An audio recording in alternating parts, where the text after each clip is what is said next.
journey to Storybook Land. My name is Gabby, and I will be your captain and storyteller aboard the Tinkerbell. For your safety on our voyage, I ask everybody to please do remain seated, keeping all hands, arms, feet, and legs inside the boat at all times. Parents, supervise those kids, and kids, make sure you supervise those parents. You never know what crazy shenanigans they'll get up into. Now I know it looks like we're about to be eaten by Monstro the Whale, but don't you worry, my friends. He's actually transporting us into a magical place. One of my favorite places in the whole wide world. A place I like to call Storybook Land. A land of many stories.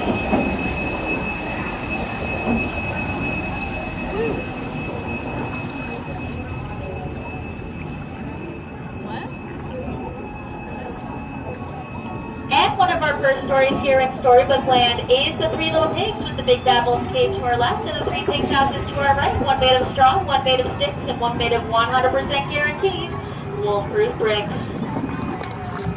Coming up our left is our Toad Hall and Mr. Toad Bowling. Just around Riverbend to our left is the village of Alice, where one golden afternoon, Alice chased the white rabbit down the rabbit hole and fell down, down, down into the curious world of Wonderland. And to our right is London Park, where Peter Pan and the Darling children first touched down on their magical flight to Neverland. If you look very closely at the trees, you can still see some pixie dust twinkling in them, left behind by Tinkerbell. Straight ahead of us is Agrabah, city of mystery and enchantment, where a street rat named Aladdin stole the heart of a princess named Jasmine. And though the two were from very different worlds, they nevertheless fell in love, and through the power of true love and the magic of a genie, they were married and now live in the Sultan's palace upon the hills. And now here's my favorite part of the whole voyage. We are now passing under the twinkling arches where Aladdin and Jasmine flew over, sideways, and under on a magic carpet ride to a whole new world.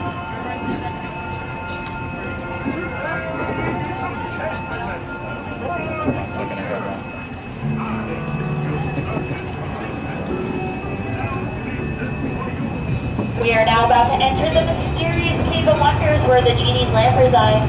Legend has it that whoever frees the genie from the lamp will be granted 3 wishes. Let's all make a wish inside and see if it comes true.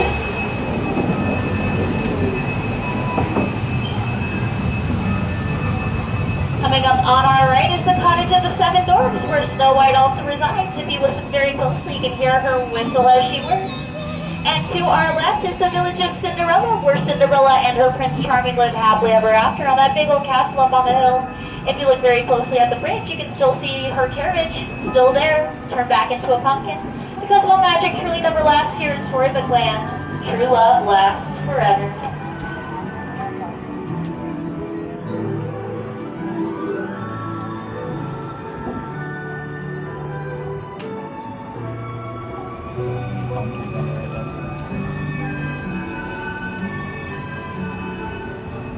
Coming up on our left is a beautiful patchwork quilt of succulents inspired by the Silly Symphony short Lullaby Land.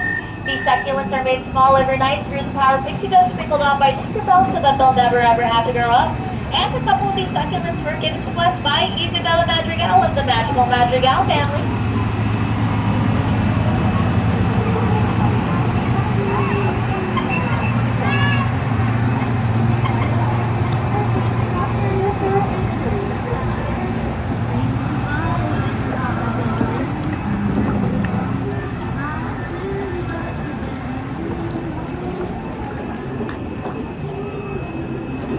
Up ahead on our left is Toad Hall, home of J. Thaddeus Toad, aka Mr. Toad. Though I'm so sorry, my friends, Mr. Toad is currently not home right now as he's off on a wild ride to nowhere in particular in his motor car. And next door to Toad Hall is the magical kingdom of Arendelle, where sisters Anna and Elsa learned of something far more powerful than Elsa's ice magic, and that is the power of sisterly love. And straight ahead is the village of Geppetto, where Geppetto wished upon a star for his puppet Pinocchio to become a real boy. And when Pinocchio saved Geppetto from the jaws of Monstro the Whale, he did indeed become a real boy. Now everybody way behind a wandering oak, and here on our left he's having a big summer blowout at his shop. Yoo-hoo! Now coming up on our right is the magical Kingdom of Atlantica. No, is Prince Aaron's kingdom. That's where a little mermaid named Ariel took her first steps on unsteady lakes to become part of our world. And our last stop is the magical bird kingdom of Atlantica, Ariel's first home, and King Triton's domain. Now, my friends, as we approach the dock, I ask everybody to please remain seated, keeping all hands, arms, and fingers inside the boat. And when I count to 3, we will all stand up and exit the boat all together so that nobody has to go under the sea. On behalf of everybody here in Storybook Land, I wish you all those magical and pleasant days at the Magic Kingdom of Disneyland.